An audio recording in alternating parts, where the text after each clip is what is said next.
Hoje nós vamos contemplar o capítulo 6. Eu vou dar só uma pequena revisão.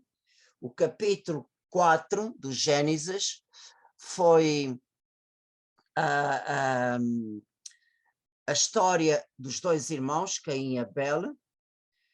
O capítulo 5 são as genealogias primordiais, que vou dar na próxima, e depois passa a narrativa para a história de Noé.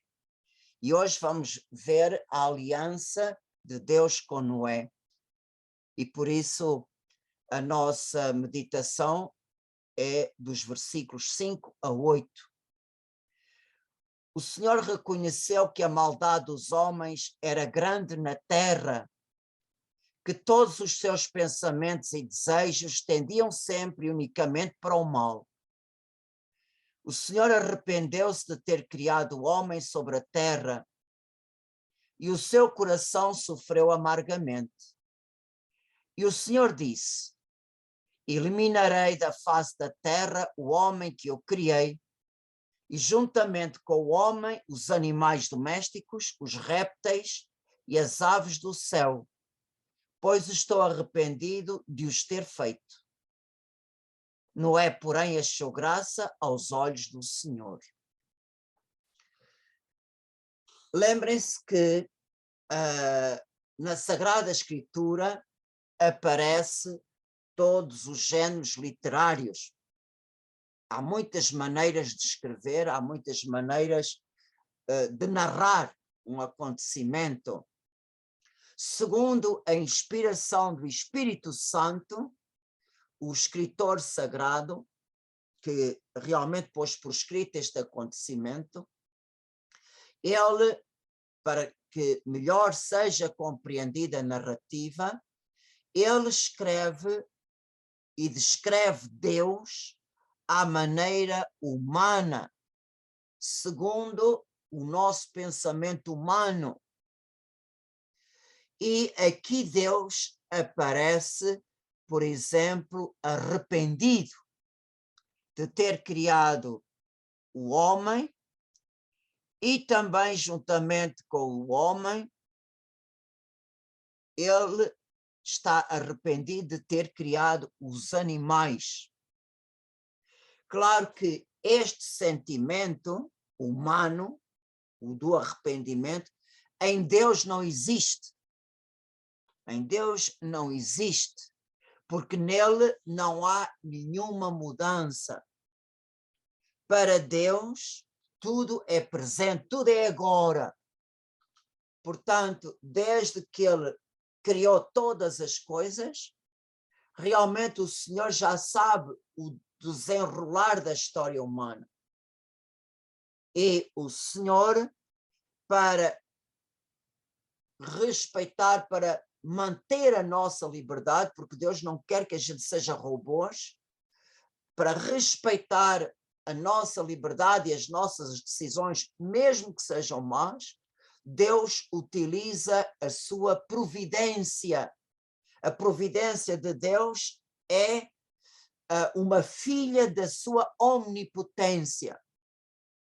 Deus é de tal maneira poderoso que do mal que a gente faz, ele com o tempo faz surgir um bem maior.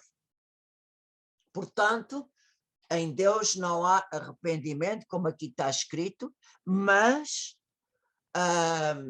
o escritor sagrado, inspirado pelo Espírito Santo, apresenta-o assim para nós compreendermos não o arrependimento, mas para compreendermos a maldade humana. Portanto, o pecado, já no tempo de Noé, portanto, lembrem-se que há aqui um espaço de tempo que nós não sabemos quanto, entre a narrativa de Caim, Abel e Noé, há um espaço de tempo que nós não sabemos quanto, que, entretanto, a maldade e o pecado aumentou no mundo. E conforme eu disse na narrativa do pecado original, o pecado sempre divide e sempre separa. E com a divisão e a separação, perde-se o primeiro fruto da unidade, é a paz. Quando há divisão, quando há discórdia, quando há rixas, desentendimentos, claro, a paz e a harmonia perde-se cada vez mais. Então, o que o escritor sagrado quer nos dizer, iluminado pelo Espírito Santo, é que com o aumento do pecado, a humanidade deixou de ser merecedora da amizade, da comunhão com Deus. Portanto, o distanciamento da humanidade com Deus é cada vez maior. E não se esqueçam que realmente o pecado também destrói a harmonia e a beleza da criação, tal como saiu das mãos de Deus. E antes de avançar a nossa meditação, eu quero dar outro exemplo, como a Sagrada Escritura descreve Deus à maneira humana. Por exemplo, na criação de Adão, Deus é representado como o oleiro. O que é que o oleiro faz? Do pó da terra, do barro, misturado com a água e amassado, ele forma aquela massa. E Deus, como oleiro, realmente do pó da terra, ele amassou a argila e da argila esculpiu um homem e soprou nas suas narinas e ele tornou-se um ser vivente. Portanto, vemos Deus Criador é descrito, assim como o oleiro faz um vaso, faz surgir um vaso ou uma bilha, ou um prato, ou que seja, de louça, daquela massa em forma, o oleiro faz surgir uma peça. Também Deus, do pó da terra amassado, Deus faz surgir uma escultura de um ser humano que ele insuflou e tornou-se um ser vivo. Portanto, isto Deus é descrito à maneira humana. E nós podemos fazer esta pergunta, que é a primeira coisa que nos vem à cabeça. O homem, pela sua maldade, pela sua iniquidade, separa-se de Deus, da amizade, da comunhão com Deus, é digno de castigo, de punição. Lembre-se que nós estamos no Antigo Testamento. E podemos perguntar porquê que Deus também vai destruir os animais. Nós podemos ver isto, porquê? Porque a união entre criação e homem é de tal maneira íntima, Deus colocou o homem como administrador da criação. E o homem, ao destruir a harmonia, também destrói a harmonia que existe na natureza. E nós vemos isto hoje. O homem, cada vez mais, pelo seu orgulho, pela exploração, o homem está cada vez mais destruindo o nosso planeta. Quantas e quantas espécies de animais e de plantas já desapareceram pela ganância humana? Outras estão em vias de extinção. Portanto, nós vemos que realmente o homem destrói cada vez mais a harmonia que existe na criação e vemos, comparando a criação tal como saiu das mãos de Deus e como ela era no tempo de Noé, vemos que Deus não se espelha mais na obra das suas mãos. O quadro, vocês imaginem um quadro muito bonito pintado por um artista. Agora este quadro está cheio de borrões e está todo deformado. Já não tem aquela beleza que tinha no início. E vemos que é isto que está descrito nas palavras, a terra estava corrompida diante dos olhos de Deus, cheia de iniquidades. Deus olhou para a terra e viu que estava corrompida, pois toda a carne seguia na terra a senda da corrupção. Portanto, aqui toda a carne significa todos os seres vivos. Portanto, a coisa que nós vemos aqui é que tanto os homens, ao cometer o pecado, destroem a sua vivência entre si, como também vemos que a natureza e os animais estão cada vez mais corrompidos, mais sujeitos a doenças, mais sujeitos à morte, mais sujeitos ao envelhecimento. Portanto, as consequências do pecado original fazem-se sentir cada vez maiores. E, portanto, a justiça divina atua atua utilizando um dos elementos que o homem profanou, que é a água. Portanto, nós vemos que Deus vai castigar por meio de um dilúvio, onde tudo será inundado, tudo que é animado com o sopro da vida, e diz o versículo 17 do capítulo 6, tudo quanto existe perecerá, morrerá.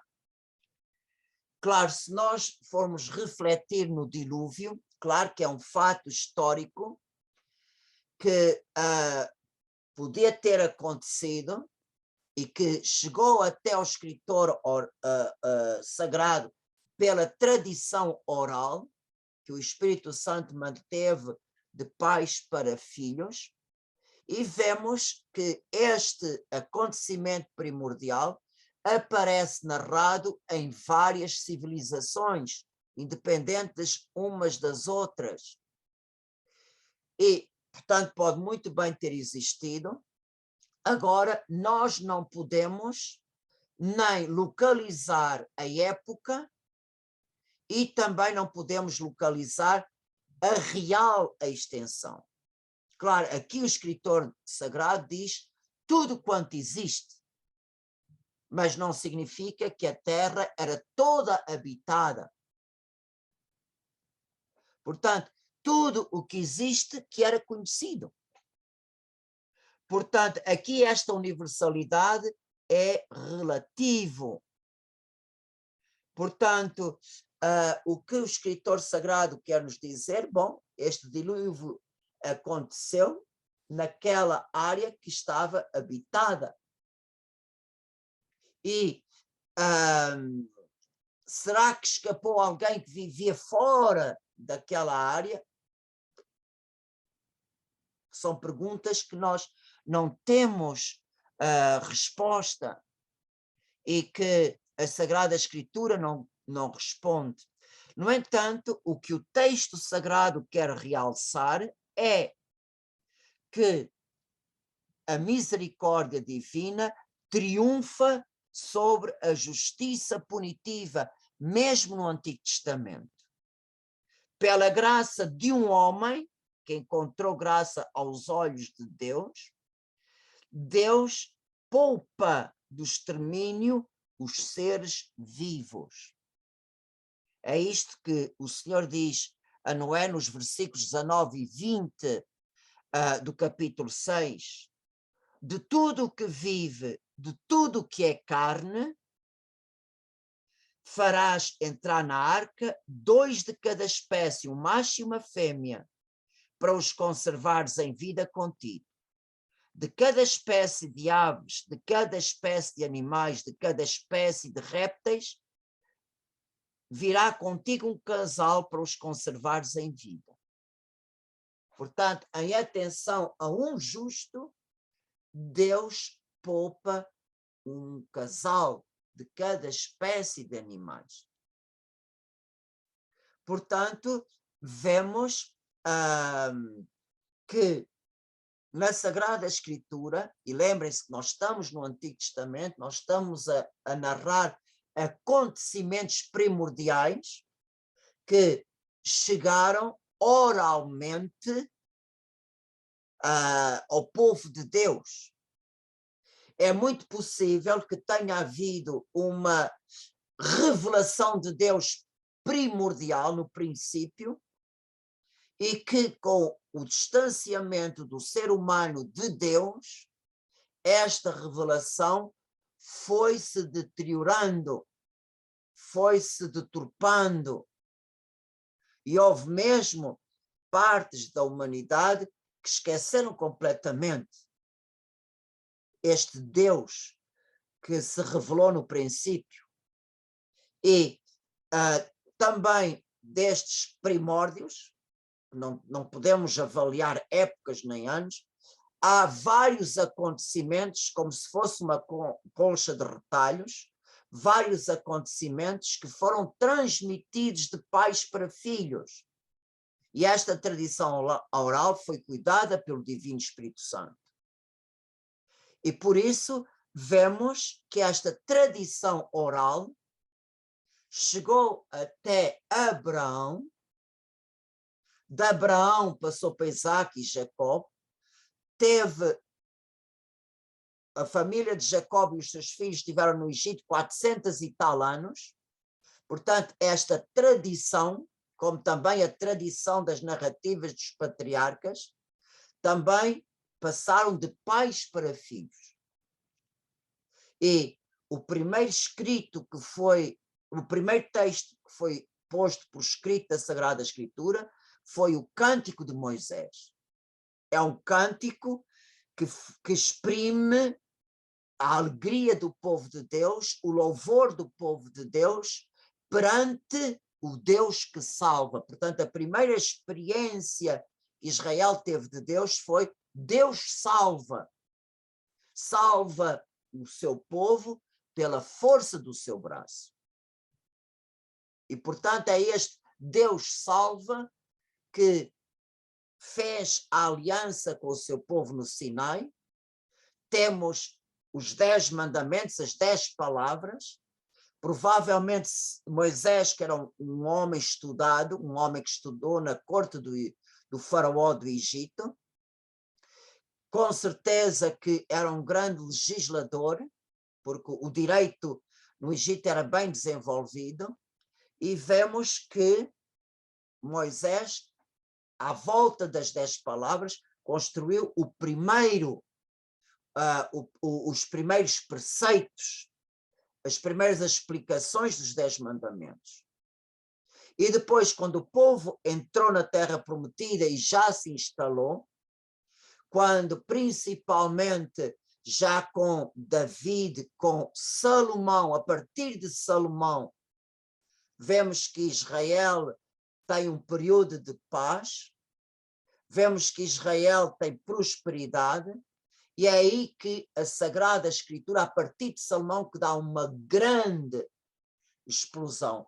O povo de Deus sente necessidade de pôr por escrito tudo o que vinha sendo transmitido de pais para filhos. E por isso foi posto por escrito, provavelmente em primeiro lugar, o desenvolvimento da lei, quer dizer, como aplicar os 10 mandamentos à vida prática do povo israelita na terra prometida. É esse o grande desenvolvimento em torno da lei.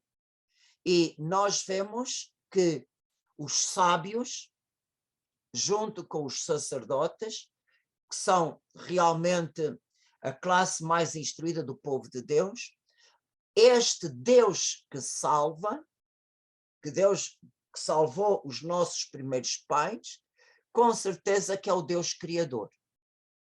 É o autor de todas as coisas. Portanto, o texto da criação foi posto por escrito muito tarde, comparado com outros textos. E também foram postos muito tarde por escrito estes acontecimentos primordiais. Portanto, nós temos vários episódios, a criação, pecado original,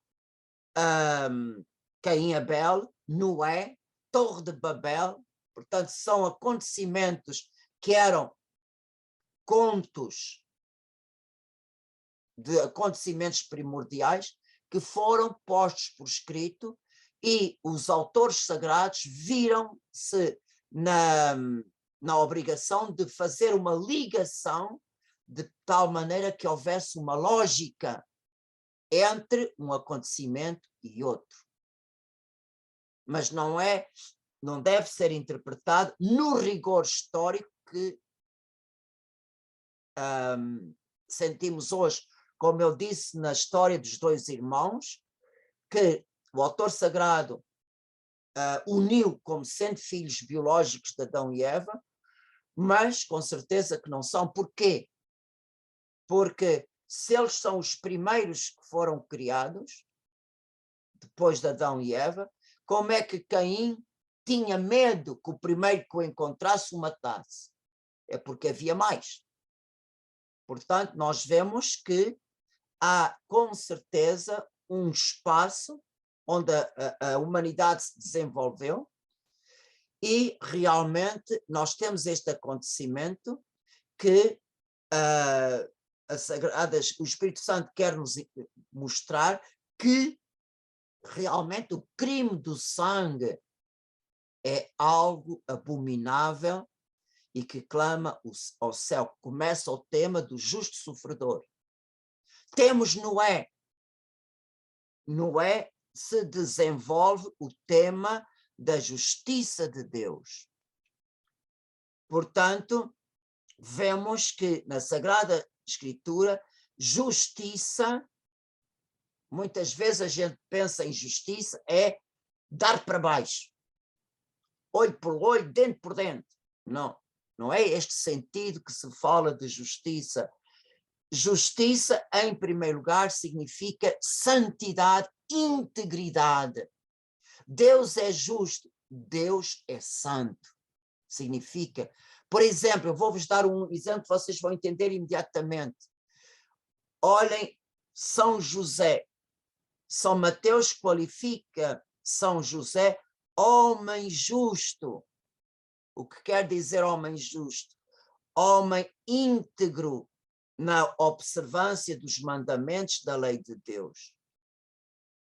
Portanto, o homem justo significa um homem santo, um homem que tem merecimento, que tem valor aos olhos de Deus. Portanto, mostra-se justo, significa mostra-se íntegro. E nesta integridade divina, ele quer encaminhar todos os povos e todas as pessoas humanas para um caminho de santidade, para um caminho de justiça. E na eternidade, o Senhor continua a revelar que é justo, que é íntegro, porque retribui cada um conforme as suas obras. Portanto, o Senhor pune ou retribui a cada um conforme as suas obras. E, por exemplo, no Antigo Testamento, e lembrem-se que nós estamos no Antigo Testamento, Deus mostra-se justo, por exemplo, no livro do Êxodo, capítulo 32, punindo os inimigos de Israel. Deus mostra-se justo quando liberta o seu povo dos seus opressores. Vemos isto na libertação do Egito, vemos isto no tempo dos juízes, vemos isto, por exemplo,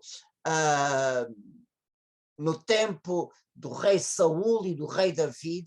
Deus liberta o seu povo daqueles povos vizinhos que o oprimem. Portanto, vemos que realmente nestes primeiros livros, Êxodo, Juízes, Samuel, portanto, vemos a justiça neste aspecto.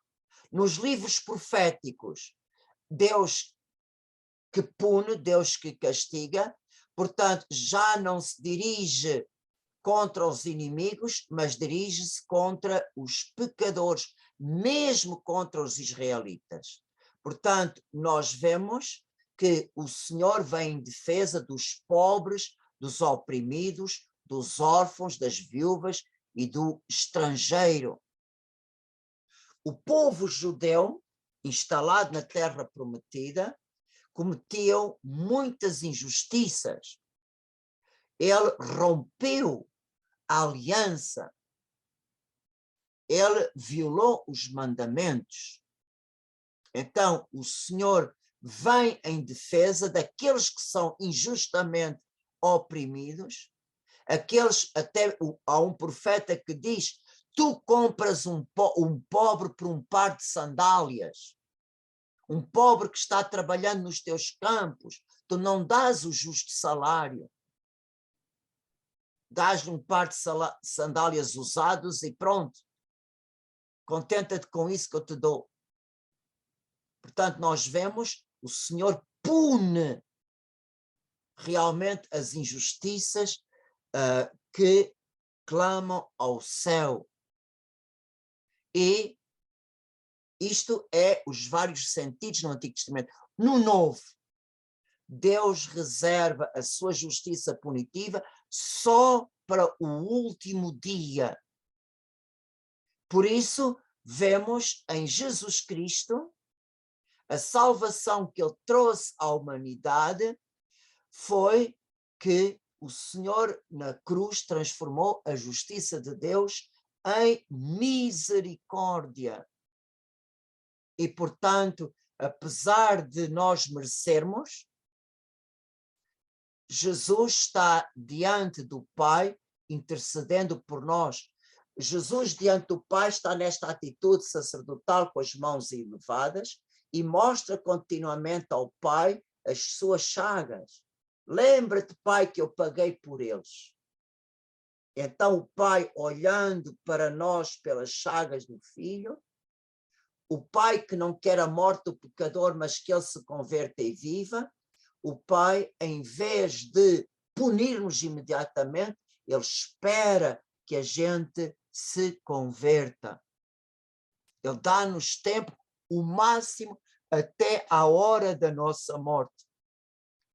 E por isso, vemos que, diante do nosso pecado, o Senhor responde com o seu perdão e a sua misericórdia. Desde que nós realmente peçamos perdão, estamos arrependidos. E por isso, nós vemos que neste tempo da igreja, realmente nós estamos no tempo da divina misericórdia. Estamos no tempo da misericórdia, agora falando de nós, até à hora da nossa morte. E depois da morte, nós vamos colher o que semeamos. Portanto, o nosso juízo particular é realmente o Senhor, quando nós apresentarmos a nossa missão feita diante de Deus, o Senhor vai nos mostrar, sem disfarces, vai nos mostrar à luz da sua santidade a nossa vida. Mais uma vez eu vos digo, todos os pecados confessados e absolvidos, através do sacramento do perdão, isso não vai aparecer no nosso juízo particular. Porque o que Deus perdoa, o que Deus lava, Deus apaga. Portanto, todas as vezes que nós nos entregamos a Deus com o nosso pecado e pedimos perdão, o Senhor absolve através do sacerdote e realmente estes pecados estão perdoados. Por isso, nós vemos que no tempo que nós estamos a viver, a sua justiça coincide com a sua misericórdia. Portanto, é São Paulo que escreve mais sobre este tema São Paulo fala claramente que nós nos tornamos justos, nós nos tornamos santos através da fé que temos em nosso Senhor Jesus Cristo. A fé que temos no nome de Jesus nos une a Ele, através dos sacramentos. E é os sacramentos que nos santificam. Por isso, vemos que a santidade se alcança por meio da fé que nos leva às obras. Obras dignas aos olhos de Deus. Obras que tenham merecimento aos olhos de Deus. Portanto, podemos dizer, quem de nós se entrega voluntariamente à justiça de Deus, Deus realmente nos mergulha na sua divina misericórdia. E por isso, a divina misericórdia, como o pai do filho pródigo, realmente nos lava, nos dá uma nova túnica, nos põe um novo anel no dedo e nos calça sandálias para podermos continuar o nosso caminho. Por isso é muito importante na nossa vida espiritual nós fazermos a nossa confissão frequente. É muito importante fazermos o exame de consciência, se possível todos os dias, fazermos o nosso avaliação de cada mês e de cada ano. É sempre muito importante isto. Porque se nós temos a nossa contabilidade em dia, até o medo da morte não existe. Porquê? Porque nós estamos sempre reconciliados com Deus. Se realmente estamos sempre reconciliados com Deus, como é que eu posso ter medo de um Deus que realmente é misericordioso e que me agasalha dentro do seu coração? E por isso, no tempo de Noé, na história de Noé, nós temos aqui uma manifestação da justiça, mas também da justiça que pune, Deus faz surgir a sua misericórdia. Portanto, Noé, diz-nos o versículo 9 do capítulo 6, era um homem justo. Justo significa reto, íntegro e perfeito entre os homens do seu tempo, e andava sempre com Deus. Portanto, nós vemos que no seu tempo, podemos dizer que Noé e a sua família conservaram no seu coração esta ligação ao Deus vivo e verdadeiro, Criador do céu e da terra. Portanto, esta família não se corrompeu com idolatrias, nem com outras ideias diferentes do Deus vivo e verdadeiro. E por isso, dentro da sua região, dentro da sua geração, o Senhor quis poupá-lo. E nós podemos perguntar-nos qual é o sentido bíblico da palavra misericórdia. Isto é muito importante, nós que temos a devoção à divina misericórdia. A palavra misericórdia vem de duas palavras hebraicas. Uma exprime o amor de uma pessoa para a outra, é a palavra rahamim. Nós temos aqui, por exemplo, o amor de pai, o amor de mãe, o amor de fraterno. Portanto, este amor, esta ternura, se traduz em actos, como a compaixão pelo outro que caiu. a compaixão da tragédia que aconteceu na vida do outro. E também este amor se exprime no perdão das ofensas recebidas. Por um lado, a palavra Hanim exprime isto. Por outro lado, a palavra Hesed exprime mais a fidelidade que une duas pessoas. Portanto, vemos que a fidelidade é uma virtude que exprime a verdade, a integridade, a transparência que duas pessoas têm uma com a outra. Portanto, nós temos aqui uma bondade que é consciente e intencional. Portanto, eu sou bom para aquela pessoa, eu sou fiel, eu sou sempre o mesmo para aquela pessoa. Mesmo que eu tenha que dizer que ela está errada. A minha integridade, a minha bondade leva até a dizer ao outro, não, não está certo. Assim é melhor. E por isso nós vemos a pessoa para ser fiel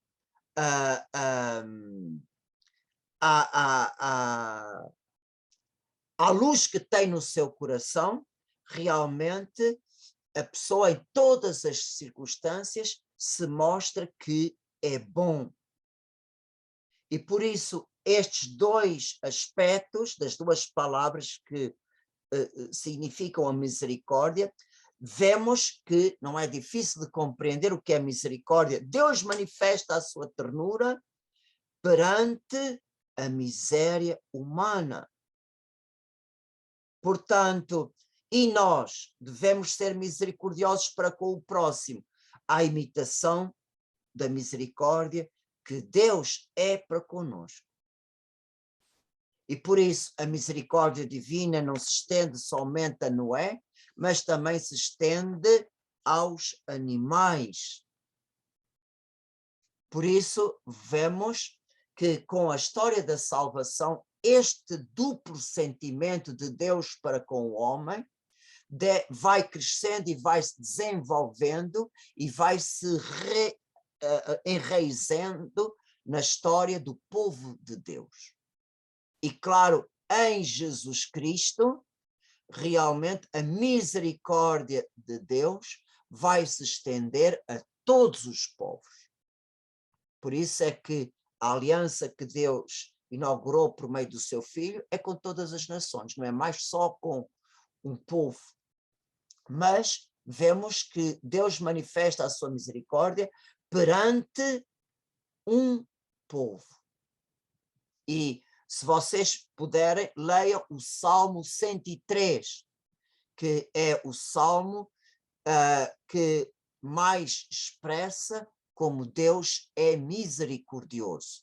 Leiam este Salmo, que tenho a certeza que principalmente quando nós caímos, quando nós pecamos, é um Salmo que nos dá muita força e coragem para nos levantarmos. O Salmo 103. Portanto, a misericórdia divina no tempo de Noé estende-se a todas as criaturas irracionais. Portanto, vemos que a misericórdia de Deus triunfa da sua justiça. E depois do dilúvio, Deus faz uma aliança com Noé, à semelhança da união, da aliança com Adão. Vemos que esta aliança com Adão se exprime do seguinte modo, Gênesis 1, 28, 31. Eu vou-vos ler esta passagem porque é muito importante que vocês compreendam. Disse Deus, crescei e multiplicai-vos, enchei e dominai a terra, dominai sobre os peixes do mar, sobre as aves do céu, sobre todos os animais que se movem na terra. Deus disse, também vos dou todas as ervas com semente que existem à superfície da terra, assim como todas as árvores de fruto que dão com semente, para que vos sirvam de alimento. E a todos os animais da terra, a todas as aves dos céus e a todos os seres vivos que sobre a terra existem e se movem, igualmente dou por alimento toda a erva verde que a terra produzir. E assim aconteceu. Deus, vendo toda a sua obra, considerou-a muito boa. Portanto, vocês vejam a ordem que havia na aliança com Adão. Portanto, nós vemos o reino mineral, a terra com os seus minerais, servem de suporte para que toda a verdura cresça, as árvores, os cereais, tudo, toda a vegetação. Portanto, e o mundo vegetal era o sustento, era o alimento tanto do homem como de todos os animais. Portanto, nesta aliança com Adão, não era preciso matar para comer. Porquê? Porque a própria natureza servia de alimento. Não existia morte, nem ferocidade para a vida se manter. Era um equilíbrio entre o reino mineral, reino vegetal e reino animal. E agora, com a aliança de Deus com Noé, já é diferente. Deus abençoou Noé e os seus filhos e lhes disse: sede fecundos e multiplicai-vos e enchei a terra. Até aqui é igual a Adão. Deus novamente dá a bênção da vida e da multiplicação, da fecundidade do seio materno. Portanto, a Noé e a sua família, o Senhor continua a dar esta bênção. E agora, em relação à criação, sede o medo e o pavor de todos os animais da terra e de todas as aves do céu, como de tudo o que se move na terra e de todos os peixes de mar. Eles estão entregues nas vossas mãos. Tudo o que se move e possui vida vos servirá de alimento. Tudo isto vos dou, como vos dei a verdura das plantas, mas não comerás a carne com o seu sangue. Pedirei contas, porém, do sangue de cada um de vós, pedirei contas a todos os animais e ao homem, e aos homens entre si, eu pedirei contas do sangue do homem. O que é que nós vemos aqui? Existe agora uma hostilidade entre a criação e o homem. O homem já mata para comer, portanto, tanto come as aves do céu, os animais que se movem na terra, como os peixes. E a única coisa que o Senhor reserva para si é o sangue. Lembrem-se do crime do sangue. O sangue do homem clama ao céu. E, portanto, nós vemos que o Senhor reserva o sangue. E o Senhor, pedirei contas do sangue de cada um de vós. Portanto, se o crime do sangue continuar, eu pedirei contas. Portanto, vemos também homens e animais. Portanto, significa que o animal também responde ao homem com a ferocidade. Portanto, o homem torna-se também vítima da ferocidade dos animais. O homem mata o animal responde-lhe com a ferocidade. E também o Senhor pede contas da morte dos homens entre si. Portanto, o Senhor continua a proibir o crime do sangue.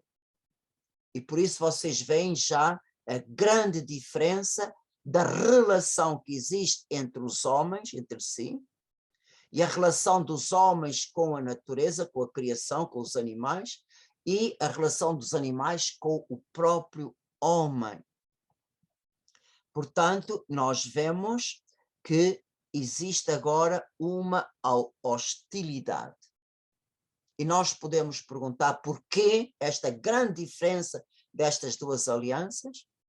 Por causa do aumento da iniquidade que existe no ser humano e a distanciação do homem com Deus, e ao mesmo tempo esta maldade humana desvirtua cada vez mais a natureza. Eu nunca me esqueço de uma palavra de um professor meu que dizia: Deus perdoa sempre, o homem perdoa de vez em quando, e todo o mal que nós fazemos à natureza, ela nunca perdoa. Acabamos sempre por sofrer as consequências. Portanto, para terminar, nós vemos que a justiça de Deus é sempre acompanhada pela sua misericórdia. E Deus faz sempre surgir novas maravilhas. Portanto, desde o fim do dilúvio e para confirmar a aliança que Deus fez com Noé, Deus faz surgir o arco-íris.